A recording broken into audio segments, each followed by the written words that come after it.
আসিফ ইকবাল স্মরণে আজকের আলোচনা সভার সংগ্রামী সভাপতি, আমাদের বিজ্ঞ প্রধান আলোচক সহ আমাদের যারা শুনছেন তাদের সকলকে সংগ্রামী শুভেচ্ছা জানাচ্ছি। জুলাই অভ্যুত্থান আমাদের সকলের জীবনে একটি অত্যন্ত গুরুত্বপূর্ণ ঘটনা এবং শেখ হাসিনার ফ্যাসিবাদের বিরুদ্ধে এখানকার জনগণের যে দীর্ঘ সময়ের যে লড়াই, সেই লড়াইয়ের ফলাফলের কথা যদি আমরা বলি, জুলাই আমাদের মাঝে ফিরিয়ে দিয়েছে। জুলাই অভ্যুত্থানের পরে আমরা অনেক মানুষের অনেক ধরনের আকাঙ্ক্ষার কথা শুনেছি, কিন্তু এই সকল আকাঙ্ক্ষা পূরণের ক্ষেত্রে মানুষের যে আকাঙ্ক্ষা তৈরি হয়েছে সেটা পূরণের জন্য যে রাজনৈতিক ঐক্য দরকার ছিল সেটি নিয়ে তুলনামূলকভাবে অনেক কম কথা হয়েছে। আমরা যদি জুলাই অভ্যুত্থানের রাজনৈতিক ঘটনা প্রবাহ দেখি কিভাবে এই অভ্যুত্থানটা গড়ে উঠেছিল, তার মধ্য দিয়ে আসলে সেই বিষয়ে আলাপ আলোচনাগুলো করা অনেক বেশি সহজ হয়ে উঠবে। জুলাই অভ্যুত্থানের প্রধানতম যেটা শুরু হয়েছিল কোটা সংস্কার আন্দোলনকে কেন্দ্র করে, এবং কোটা সংস্কার আন্দোলনের মধ্য দিয়ে যে আন্দোলনটা গড়ে উঠেছিল, আমরা একটু প্রথম থেকেই দেখেছি সেই আন্দোলনের বিপুল সংখ্যক ছাত্ররা ঢাকা বিশ্ববিদ্যালয় বলি, ঢাকা কলেজ বলি, সমস্ত জায়গায় শিক্ষার্থীরা সেই আন্দোলনে যুক্ত ছিল। এবং এই আন্দোলন যেভাবে ব্যাপকভাবে জনসম্পৃক্ত হয়ে পড়েছিল, যেহেতু আওয়ামী লীগের নানানভাবে তার কনফিডেন্সের লেভেল অত্যন্ত দুর্বল ছিল, আন্দোলনের তরফ থেকে বারবার শেখ হাসিনাকে বলা হয়েছে যে এটা আসলে কোনো সরকার বিরোধী আন্দোলন না, সেই ধরনের কোনো সিম্পটমও কিন্তু আমরা আন্দোলনের প্রথম দিক থেকে দেখি নাই। কিন্তু সরকারের যে জায়গায় ঘাটতিটা ছিল, যে সরকার যেহেতু বুঝতেছিল যে দেশে তার কোনো জনসমর্থন নেই, ফলে মানুষ যে রাস্তায় নামছে এটাই আসলে তাকে ভীত করে তুলছে। এবং আওয়ামী লীগ প্রতিনিয়ত চেষ্টা করছিল কিভাবে আন্দোলনকে খুব দ্রুততমের মধ্যে শেষ করা যায়। এবং আওয়ামী লীগের গত 15 বছরের যে রাজনৈতিক সকল আন্দোলনকে তারা যেভাবে দমাতে চেয়েছে, এই অভ্যুত্থানকেও তারা ঠিক একই রকম ভাবে দমাতে চেয়েছে।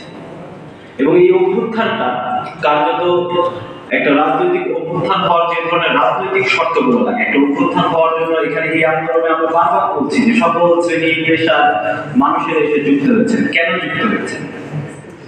আমরা কি কোটা সংস্কার আন্দোলনের মধ্যে শ্রমিকদের মজুরির কোনো দাবি কখনো দেখেছি? দেখি নাই। কিন্তু শ্রমিকরা, আমরা যদি আশুলিয়া বলি, ঢাকার গরিব অঞ্চলগুলোতে যেখানে শ্রমজীবী মানুষেরা থাকেন, তারা যে যুক্ত হয়েছিলেন, তার কোনো দাবি তো আসলে এই কোটা সংস্কার আন্দোলনের পুরো সময় এটার মধ্যে ছিল না। আমরা যদি কৃষকের কথা বলি, তার কোনো দাবি ছিল না। হয়তো কৃষকের ছেলের কোটার বন্দোবস্তটা দরকার ছিল, বা অন্তত শ্রমিকের ছেলেদের কোটার বন্দোবস্তটা দরকার ছিল।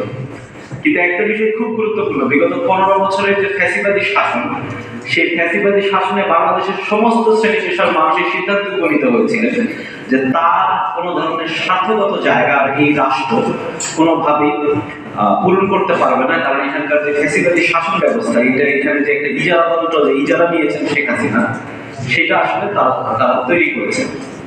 ফলে অভ্যুত্থানের 15 তারিখে যখন ঢাকা বিশ্ববিদ্যালয়ে হামলা হলো, 15 তারিখ রাতে আমরা দেখেছি জাহাঙ্গীরনগর বিশ্ববিদ্যালয়ের শিক্ষার্থীদের উপর কি ভয়াবহ নিপীড়ন করা হয়েছে।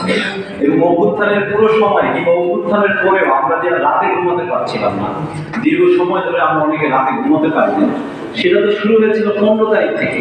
15 জুলাই রাতের পরে জাহাঙ্গীরনগরের হামলার দিনে আমার মনে পড়ে যে সারা রাত ধরে মানুষ সামাজিক যোগাযোগ মাধ্যমে হাহুতাশ করতেছিলেন, তারা ভীত হয়ে পড়েছেন, তারা ক্ষোভে ফেটে পড়ছেন, ক্রুদ্ধ হচ্ছেন। এবং 16 তারিখে যখন আবু সাইদ 2 হাত প্রসারিত করে জীবন দেওয়ার জন্য পুলিশের মুখে দাঁড়ালেন, বাংলাদেশের সমস্ত মানুষের কিন্তু ভয়ের জায়গাটা, ক্রোধের জায়গাটা যেরকম আমরা দেখেছি, একই সাথে ভয় থেকে তারা মুক্ত হয়েছে। এবং তারপরে পুরোটাই আসলে প্রতিরোধের জায়গা, যে অভ্যুত্থানের পুরোটা সময় আওয়ামী লীগ যত বেশি নিপীড়ন করেছে, যত বেশি নির্যাতন করেছে, যত বেশি হত্যা করেছে, মানুষ আরো বিপুল শক্তিতে ঐক্যবদ্ধ হয়ে হাসিনার বিরুদ্ধে লড়াইটা করেছে।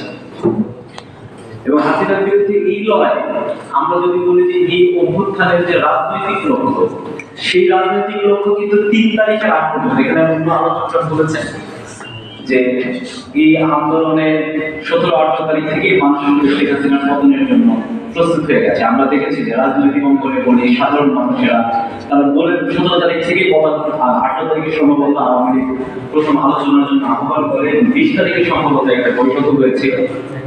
তখন থেকে মানুষ বলা শুরু করেছিল যে এখানে লাশের উপরে যতগুলো লাশ পড়েছে, এই লাঠির উপর দিয়ে আমার আলাপ আলোচনার সুযোগ আসলে নাই। কিন্তু এই অভ্যুত্থানের যে রাজনৈতিক লক্ষ্য সেটা কিন্তু আমরা দেখেছি যে সেটি তৈরি হয়েছে 3 তারিখে আগস্ট 3 আগস্টে শহীদ মিনারের যে সমাবেশ, সেই সমাবেশে বলা হয়েছে যে এই অভ্যুত্থানের লক্ষ্য ফ্যাসিস্ট হাসিনার পতন এবং নতুন রাজনৈতিক বন্দোবস্ত প্রতিষ্ঠা।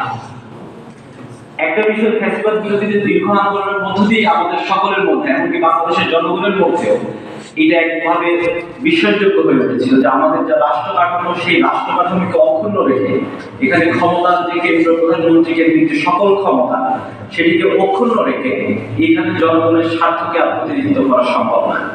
ফলে খুব স্বাভাবিকভাবে অভ্যুত্থানের মধ্যেও আমরা দেখছি যে মানুষের মধ্যে সেই আকাঙ্ক্ষাটা ছিল এই রাষ্ট্রকে পুনরায় কিভাবে সংগঠিত করা যায়, পুনরায় এই বাংলাদেশে একটা রাষ্ট্র আকারে গড়ে তোলা যায়, সেই বিষয়ে মানুষের আকাঙ্ক্ষার জায়গাগুলো ছিল। 5 আগস্টে শেখ হাসিনা যখন পালিয়ে যাওয়ার পরে 8 আগস্টে ডক্টর মোহাম্মদ ইউনূসের নেতৃত্বে অন্তর্বর্তীকালীন সরকার গঠন, এবং তারপর থেকে আমাদের এখানে আসলে হতাশার জায়গাটা শুরু হয়েছে। যে আকাঙ্ক্ষা আমাদের তৈরি হয়েছিল, আমাদের প্রত্যেকের ব্যক্তিগত আকাঙ্ক্ষার জায়গা ছিল, এবং আমার কাছে যেটা অত্যন্ত গুরুত্বপূর্ণ মনে হচ্ছে যে আমাদের সম্মিলিত আকাঙ্ক্ষাটা কি।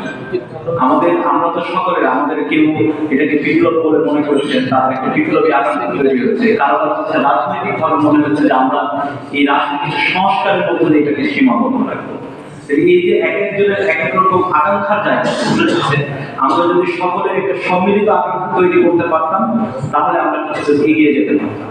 কিন্তু এই যে বিচ্ছিন্নতা, আমরা কেউ এটাকে বিপ্লব বলছি, কেউ তার নিজের রাজনৈতিক বোঝাপড়া বলি, বা তার নিজের আকাঙ্ক্ষাকে, অভ্যুত্থানের আকাঙ্ক্ষাকে রূপ দেওয়ার চেষ্টা করছেন, বা আমার জায়গা থেকে আমিও হয়তো বা দেওয়ার চেষ্টা করছি। এই সবার যে আলাদা আলাদা আকাঙ্ক্ষা, এই সবগুলোকে যদি আমরা এক জায়গায় আনতে পারতাম, যদি একটা কমন আন্ডারস্ট্যান্ডিং আমরা কতদূর পর্যন্ত অর্জন করতে পারি, সেই বিষয়ে আমরা যদি একটা মিনিমাম বোঝাপড়া তৈরি হতো, তাহলে ধরুন আমরা সেটার দিকে আরো বেশি অগ্রসর হতে পারতাম। বৈষম্য বিরোধী ছাত্র আন্দোলনের ব্যানারে এই অভ্যুত্থান সংগঠিত হয়েছে, এবং বাংলাদেশের সাধারণ শিক্ষার্থীরা পদে সব শ্রেণী পেশার মানুষ, বাংলাদেশের ফ্যাসিবাদ বিরোধী ছাত্র সংগঠনগুলো, এমনকি ফ্যাসিবাদ বিরোধী রাজনৈতিক দলগুলো এই আন্দোলনে যুক্ত ছিল। কিন্তু 5 তারিখের পরে আমরা দেখলাম যে বিশেষত অভ্যুত্থানের প্রধান সারির যে মুখগুলো, বা তাদের যারা গ্র্যান্ড ন্যারেটিভ তৈরি করেন, তারা একরকম করে এখানে ফ্যাসিবাদ বিরোধী রাজনৈতিক দলগুলোকে নানা রকম ভাবে তারা এই আন্দোলনে যুক্ত ছিলেন না। ইদানিং সময় আমরা এসে দেখছি ছাত্র সংগঠনগুলো যারা এই আন্দোলনে সক্রিয় ছিলেন, তাদের অনেকে এই অভ্যুত্থানে শহীদ হয়েছেন, তাদের রাজনৈতিক পরিচয় স্বীকার করার ক্ষেত্রে তাদের নানা ধরনের সংকট দেখা যাচ্ছে। তারা নানা ধরনের যুক্তি হাজির করছেন এবং বলার চেষ্টা করছেন যে এই অভ্যুত্থানে যারা শহীদ হয়েছেন তাদের আসলে কোনো ধরনের রাজনৈতিক পরিচয়। এটা খুব গুরুত্বপূর্ণ কাজ হচ্ছে এই অভ্যুত্থান থেকে নিজেদেরকে রেখে বাকি সবাইকে আসলে বিয়োগ করার জায়গা তৈরি করা হচ্ছে। এইটা এই অভ্যুত্থানের ঐক্যের ক্ষেত্রে একটা অত্যন্ত দুর্বল সমস্যা। বৈষম্য বিরোধী ছাত্র আন্দোলনের অভ্যুত্থানের কর্মসূচি 8 তারিখ সরকার গঠনের পরে 12 তারিখে ঢাকা বিশ্ববিদ্যালয়ের ছাত্র সংগঠনগুলোর সাথে তাদের একটা বৈঠক অনুষ্ঠিত হয়। সেই বৈঠকে আমরা ছাত্র ফেডারেশনের পক্ষ থেকে তাদেরকে প্রস্তাব করেছিলাম যে এই অভ্যুত্থানের যে আকাঙ্ক্ষা, সেই আকাঙ্ক্ষা এক একজনের কাছে এক এক রকম। একটা মাদ্রাসা ছাত্র যে আকাঙ্ক্ষা নিয়ে আসছে, ঢাকা বিশ্ববিদ্যালয়ের যে শিক্ষার্থী ছিল, তার সাথে তার আকাঙ্ক্ষা মিল নাও হতে পারে। আবার এখানে অন্য একটা রাজনৈতিক দল যে আকাঙ্ক্ষা নিয়ে এখানে এসেছে, আমাদের সকলের সম্মিলিত হওয়ার কেন্দ্রবিন্দু ছিল শেখ হাসিনার পতন। কিন্তু এর পরবর্তী রাজনৈতিক কর্তব্য নিয়ে কিন্তু আমাদের মধ্যে বিভাজন আছে, এবং 5 তারিখের পরে এই বিভাজনটা ভয়ানকভাবে সামনে এসেছে। কারো কাছে মনে হচ্ছে যে বিপ্লবী সরকার গঠন হওয়া দরকার, কারা কারা আবার এই বিদ্যমান সংবিধানের মধ্যে এই শপথ নেওয়ার বন্দোবস্তটা করার কথা বলেছে। ফলে ওই সময়টাতে 12 তারিখের বৈষম্য ছাত্র আন্দোলনের বৈঠকেই আমরা ছাত্র ফেডারেশন থেকে প্রস্তাবনা করেছিলাম এইখানে যেহেতু এই অভ্যুত্থানটা ছাত্র নেতৃবৃন্দের নেতৃত্বে হয়েছে, ফলে আমরা ছাত্র সংগঠনগুলো একটা সম্মিলিতভাবে এই অভ্যুত্থানের সম্মিলিত আকাঙ্ক্ষাকে আমরা কতদূর পর্যন্ত অর্জন করতে পারি, আমাদের মিনিমাম অর্জনের জায়গা করতে, সেটি নিয়ে আমরা কথা বলতে পারি কিনা, এবং সেটি নিয়ে আমরা একটা সম্মিলিত প্রস্তাবনা হাজির করতে পারি। সেই সম্মিলিত প্রস্তাবনা হাজির না করার কারণে যেটা হচ্ছে, আজকে অভ্যুত্থানের আকাঙ্ক্ষা যখন আমার কাছ থেকে শোনা হয়, সেটা আমি আমার মতো করে ব্যাখ্যা করি, আরেকজনের কাছে যখন শোনা হবে সে তার মতো করে ব্যাখ্যা করবে, এবং এর মধ্যে কোনো ঐক্যবদ্ধতার জায়গা আমরা পাবো। না। ফলে স্বাভাবিকভাবে এখানে রাজনৈতিক বিরোধ সামনে আসবে। গত 1 বছর আগে, গত বছরের এই সময়টাতে 26শে জুলাই বাংলাদেশের মানুষের যে ঐক্যের জায়গা ছিল, আজকে 1 বছর পরে কি আমরা বলতে পারি সেই ঐক্যের সিংহভাগ এখানে আছে? সিংহভাগ কিন্তু সেখানে নেই। ফলে সেই সময় আমরা বলেছিলাম যে আমরা এই অভ্যুত্থানের একটা জাতীয় আকাঙ্ক্ষা, অন্তত আমাদের কতটুকু পর্যন্ত, আমাদের সর্বশেষ লিমিটেশন কতটুকু, কতদূর পর্যন্ত আমরা ঐক্যবদ্ধ হতে পারি সেটা আমরা কি করতে পারি।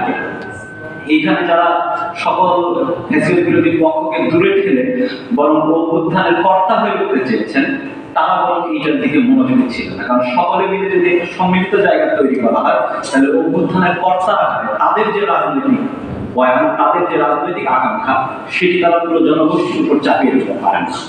ফলে এই জায়গাগুলো থেকে কিন্তু এই অভ্যুত্থানের ঐক্যগুলো ভেঙে গেছে, এবং ওই অভ্যুত্থানের ঐক্য ভেঙে যাওয়ার পর পরে আমরা দেখেছি এখানে যে আমলাতন্ত্র বলি, এখানে যে সামরিক আমলাতন্ত্র, তারা পুনরায় আবার এই রাষ্ট্রকে জেগে বসার চেষ্টা করেছেন, এবং তার পরিণতি আমাদের এখানে নানাভাবে আলোচনা হচ্ছে। যে এসএসসি পরীক্ষা বাতিল করার ক্ষেত্রে একজন সিনিয়র সচিব নাকি একটা উপদেষ্টার সিদ্ধান্তকে আটকে দিচ্ছেন, এবং রাত 2টা বাজে আর একজন বলছে যে ছাত্র উপদেষ্টা সেখানে উপস্থিত হয়ে সেটি ফয়সালা করতে হচ্ছে। রাত 2টায় আমরা সেই খবরটা পাচ্ছি, এবং পরবর্তীতে তাকে আবার সেখান থেকে অপসারণ করা হচ্ছে। ফলে এইখানে এই যে রাজনৈতিক সম্ভাবনা তৈরি হয়েছিল, সেই রাজনৈতিক সম্ভাবনার জন্য যে জাতীয় ঐক্য, আজকে আমরা অনেক কথা করছি, অনেকে অনেক ধরনের কথা বলছি, কিন্তু আমরা কেন পারলাম না বা পারছি না, সেটা আমার মনে হয় যে আলাপ আলোচনা করাটা অত্যন্ত জরুরি। আমি আশা করবো আমাদের যেগুলো আলোচনা বৃন্দ আর পরে যারা কথা বলবেন তারা সেই বিষয়ে আলোচনা করবেন।